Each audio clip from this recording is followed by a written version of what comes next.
A bisque doll could have a body that's made out of cloth composition or kid leather. China dolls could have leather, cloth, or wood bodies. So how do you know how to classify that pretty little thing that's caught your eye? Tip number 20.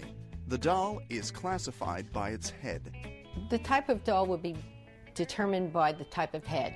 As long as the head is China, it's a China doll. The earliest dolls were handmade, generally out of wood or cloth. The first to be mass-produced were papier-mâché. It is sort of made from a different process of grinding up paper and materials and then putting them in a mold and then they harden. Most papier-mâché dolls have molded hair, a kid body, wood or leather arms, and painted eyes. The production of papier-mâché dolls started Germany's domination of the doll-making industry in the 19th century. Not surprising then that the first American doll manufacturer was a German immigrant. This is a Griner doll, and she has her label, which says Griner Patent Heads, 1858. It was a Ludwig Griner from Philadelphia who came from Germany.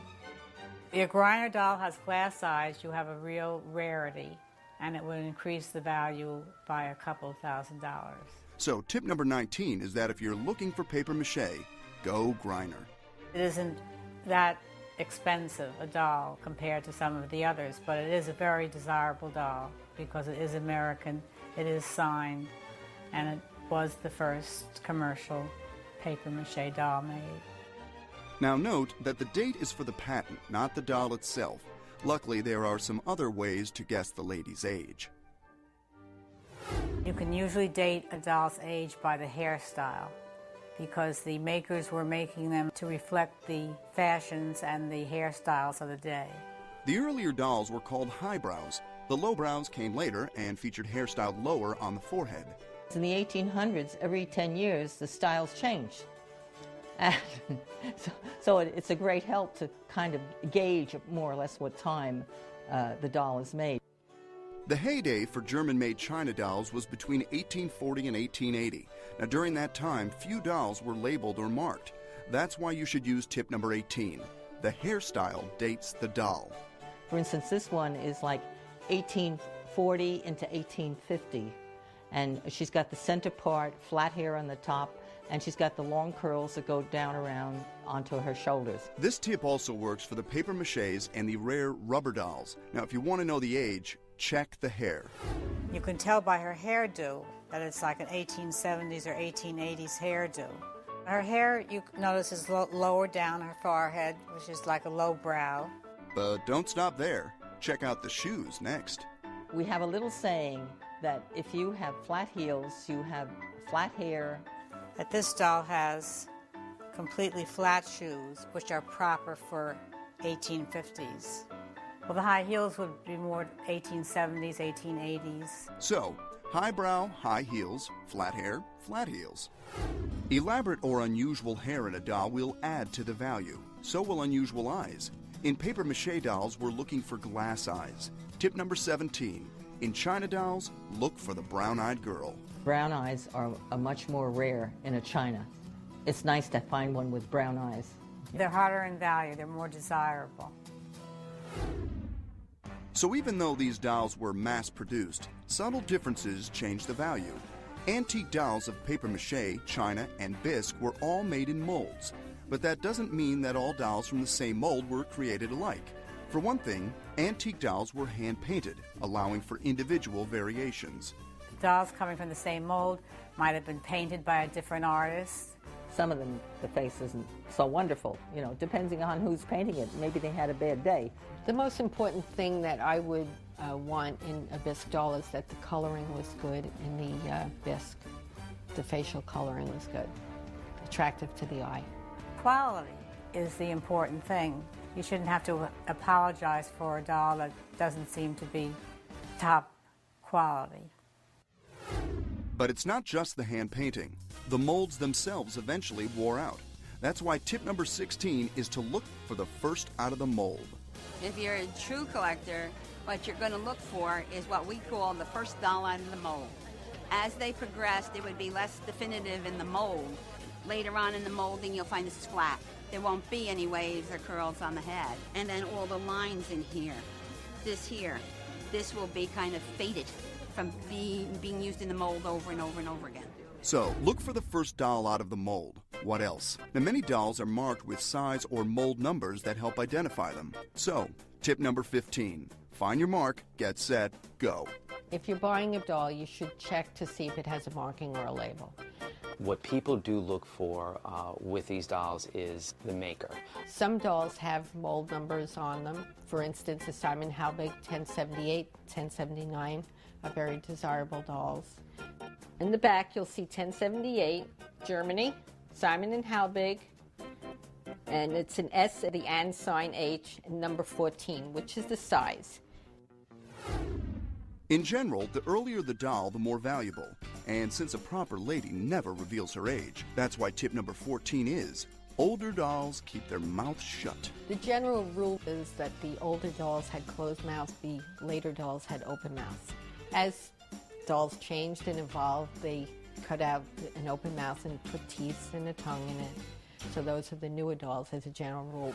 And while you're looking into bisque dolls, start with Armand, Marseille, and Kestner.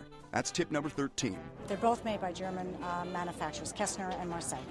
They span the late 1890s into the 1930s approximately. Armand Marseille is a manufacturer of bisque dolls who had very high-end dolls and also had very low-end bisque dolls. So when you're starting out collecting and you maybe don't have that much money to spend, your best bet would be to look at AMs. They're nice dolls. There were many more of them on the market. The Kestner is a higher-end doll, and those would be something probably you'd want to venture into a little bit later after you've gotten your feet wet collecting bisque dolls. So when you're buying bisque head dolls, look for Kestner and AM. French bisque dolls are also extremely desirable. Most common French dolls are the Bru and Gemot. Perhaps it's not surprising that the oh-so-chic French made what's known as fashion dolls. Now, this was the first international supermodel. Fashion dolls occupied a unique place in doll history. They weren't just for playing. The French used to take these dolls and dress them in the fashion that was of the appropriate age, and they would send these dolls over showing the fashions. Then the people over here would create their clothes. They'd bring it to their dressmaker and have that clothing made so they could wear it to the next ball. So in the late 1800s, that's what happened. So that's why they call it French fashions, because they would be French fashions that they'd be copying. All the clothes are totally original to the doll. They're all handmade. She has her own watch that's enameled on one side, painted with the other, and her own gold little forb on the watch. All the jewelry and everything is totally original. Nobody added anything or took anything away from this doll in 130 years. All original, all important, which is why tip number 12 is that fashion dolls need their clothes.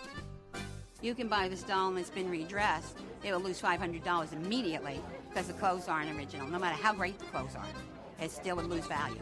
It's the clothes they're looking for. So many beautiful antique dolls. How do collectors choose? I just found this doll, and I think she's a real treasure. I always wanted to have a Gemot. I don't know if I could say there's just one in particular I would want. Any doll, all dolls. A nice French fashion. I started with Barbie because that's what I remembered as a child, and ended up with, antique and fashion dolls. I'm collecting dolls that were made long before I was born, but I can appreciate their beauty, and that's why I enjoy collecting. I don't have to walk them. I don't have to pick up after them. Well, they all have their own charm. My favorite doll is the Door of Hope, which is a China doll. It's not made out of China. It's a wood doll that was made in China. It's a series of dolls that were made at the Door of Hope mission over a period of 1901 through about 1939, 1940. The doll's beauty is more than skin deep. The Door of Hope mission in Shanghai was a refuge for young women and girls fleeing poverty and sexual slavery. They were working brothels and they wanted to get away from their owners, and the Door of Hope provided an escape and trained the girls so that they could return to regular society with skills to marry and be wives, mothers, or at least work. because they learned how to sew and embroider, and part of that was making the Door of Hope dolls, the clothing for the dolls. The dolls were a means of helping save these women. Local woodcarvers made the dolls from pear wood. The women hand-stitched 3 layers of clothing for each doll. The Door of Hope dolls represent different members in the Chinese society. The silk would be the higher class and the cotton would be the lower class. The dolls come in 25 different versions. The sewing and embroidery skills the women learned made these dolls an exquisite collector's item today. Okay, getting back to our tips. Original fashion adds greatly to an antique doll's value. But here's something most buyers don't know. Antique silk melts. Silk is very delicate. The pieces just fall from the clothing, a little bit at a time. We call that melting. They just sort of disintegrate. Everything affects the clothing and the doll. Exposure to sunlight, moisture, heat. The weaker the cloth, the less likely it will survive being cleaned. I don't recommend cleaning silk other than dusting it. If you handle it improperly, you can ruin it. Moisture from your hands, body chemicals, things that you may have used lotion on your hands, will be transferred to the cloth and it will disintegrate the cloth at some point. Wear gloves. Now, cotton clothing is more durable than silk, but if not properly preserved, cotton will also break down. Ideally, it should be under, in a glass case so that it doesn't further deteriorate or age the doll. The biggest enemy of doll clothing? Light. As you can see, it's easy to tell which side of the doll faced the sun. But it's not just the sun that you have to worry about. Don't leave lights on in your display case because continuous lights can destroy the fabric, and the heat also could destroy the fabric or the doll or both. Okay, it's time to review what we've learned so far. Tip number 20, the doll is classified by its head. Tip number 19, go Griner. 18, the hairstyle dates the doll. Look for the brown-eyed girl. Buy the first out of the mold. Find your mark. Keep your mouth shut. Buy AM and Kestner. Fashion dolls need their clothes. Antique silk melts. Coming up next, the collective intelligence on where to buy, how to store, and how to care for your antique doll, including our number 1 tip. The top 20 tips you need to know to collect antique dolls. Everybody plays with their dolls. Everyone does. Every season, I go through my dolls and I dress them and I comb their hair and I wash clothes and I set them up because I can't display them all at the same time. You can redress. If you don't like the clothes, you can change the hair. And if they're really neat, you can put them in a cabinet. And every day you can say, hi, how are you? I used to collect art glass and serious antiques, and you were afraid to touch them, and they're just not fun. And then I started collecting toys and dolls, and all my friends love to come over and play with the dolls, and, it's fun. How can you find a bunch of like-minded friends who share your love of antique dolls? We talked to the experts and found the number 1 place to go, the United Federation of Doll Clubs. The United Federation of Doll Clubs is an organization that exists for the preservation of dolls from the past and present for the future. Their main goal and objective is to preserve dolls. They do this through teaching, through education. They have a wonderful museum in Kansas City. UFDC has local chapters, online clubs, as well as an annual convention, so you and your dolls can have some new friends to invite to your next tea party. Okay, so you've joined the club. Now, where do you go to buy your first doll? Not so much where as from whom. Our advice? I would certainly recommend that if someone was buying a doll from a dealer, that dealer would be a NADA dealer. NADA? NADA. Oh, NADA. That's the National Antique Doll Dealers Association. If a dealer is a member of NADA, the dealer abides by a code of ethics.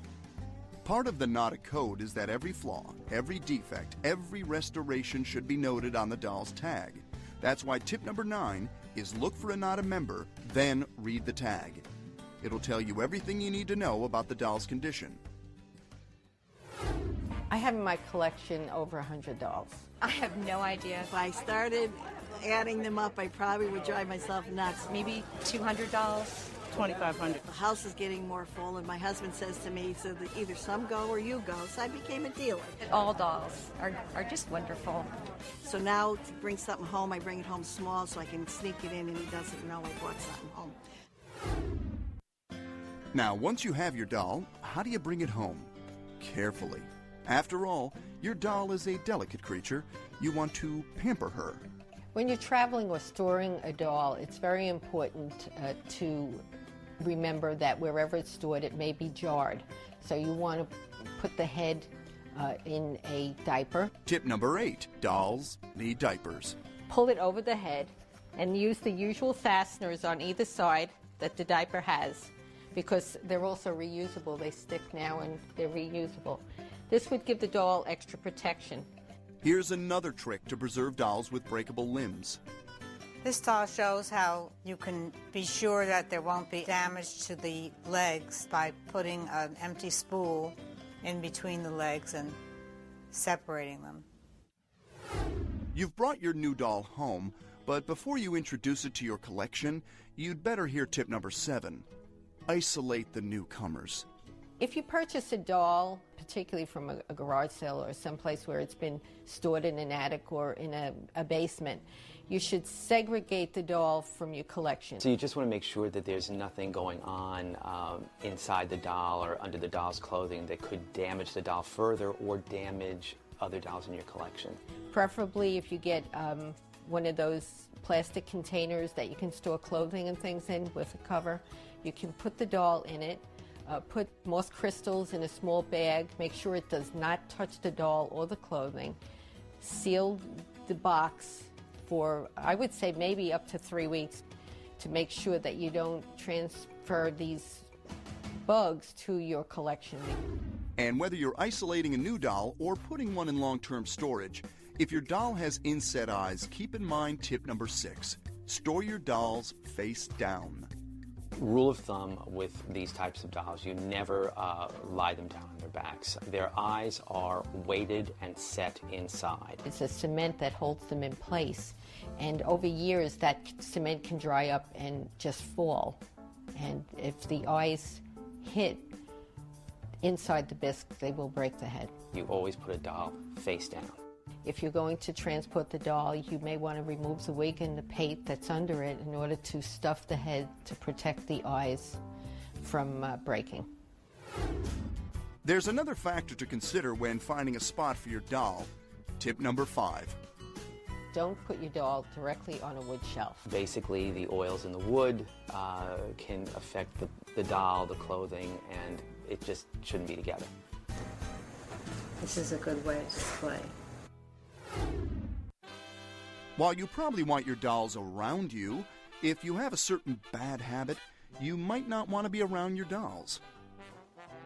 Keep your dolls smoke-free. The cloth actually turns brown from the smoke. You would always prefer to buy a doll that comes from a smoke-free home. Generally, when you see the doll and inspect it, you'll know right away. You can tell by the color of the material. You can tell just by smelling the doll if it's been exposed to long-term smoke. Just how much can you do to a doll with condition issues? Well, all old dolls can have some type of damage. You're talking about dolls that are 150 years old, so it's acceptable to have, mild wear. Any type of restoration that changes the originality, I should say, of the doll will diminish its value. There are people who believe that you should restore dolls that are worthwhile, but they have to really be worthwhile. And when you're dealing with dolls that, as I say, are 150 or 200 years old, you have no other choice if you want to preserve the costuming and the body and the other parts of the doll. So what we advise our customers when they bring in an old doll that they think that has a value to it, we advise them once we repair a doll, it will lose value. It is no longer an original doll. And we try to emphasize that because a lot of people feel that once they repair the doll, the value will be restored, which is not true. Tip number 3. Restoration will lower the value, but go ahead and restring. Dolls at one time were made with the arms and legs and head put together with rubber bands. Over time, the rubber bands disintegrate, as most of them do. The good chance is if you get a doll in a place and it needs to be restrung, it's probably an all original. It's probably somebody's had it in an attic or someplace over years and maybe didn't take it out. Sometimes people will open up a box and the limbs are just off of it because the stringing has to be redone. It doesn't change the value if it needs to be restrung. It just has to be restrung. Now, you have your original doll. How do you clean it? Some dolls are easy. China dolls, for instance. Just wipe them off. They're like dishes, only don't put them in the dishwasher. Wouldn't dream of it. Then there's paper mache. Don't clean them, don't wipe them, don't touch them. Well, that's pretty clear. But what about those dainty doll clothes? The worst thing that happens to clothing when you clean it is it falls apart. The next worst thing is that the color runs. I have washed an outfit that I should not have washed and ruined it. You're just better off leaving them alone. The biggest mistake I ever made was washing this doll's clothes. I was new at it and, of course, didn't realize that the red would run and the blue would run. But I have kept the clothes because they're original. I'm sorry, Shirley. So how do you clean your dolls and their clothing safely? You can try tip number 2. Use a computer keyboard vacuum cleaner. This type of vacuum, the suction is a lot lighter than a normal vacuum. When you turn it on, you can feel that there's very little pressure. You can use a screen to protect the material and the fabrics when you're vacuuming. You should never vacuum directly onto the material because it will pull the threads and probably ruin the material. So if you lay it on and you test it first to make sure it's not pulling too much, then you vacuum and it'll lightly lift the loose dust from the material. Before we get to our number 1 tip, let's revisit what the collective intelligence has taught us so far. Tip number 10, join UFDC. Tip number 9, read the tag. Number 8, dolls need diapers. Isolate newcomers. Store dolls face down. Don't put dolls on wood. No smoking. Don't restore, do restring. Use a computer keyboard vacuum.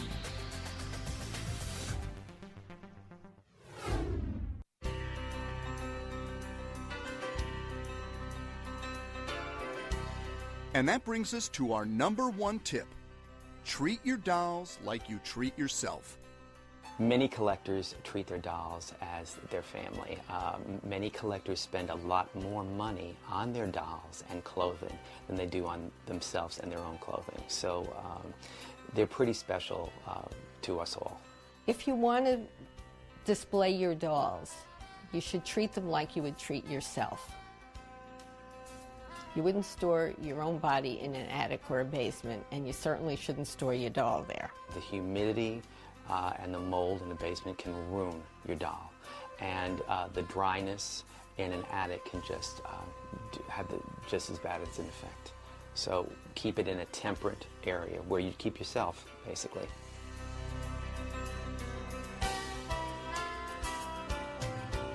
So that's it. The collective intelligence on antique dolls. All that's left is what you bring to the table. So get out there and start collecting, doll face. You're good to go.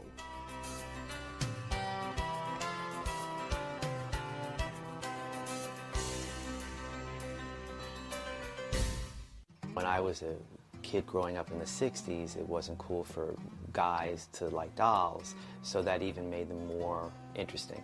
Well, you have to give them an A for effort. They've been around for a long time. They sit on my couch and my chairs in the living room, so nobody else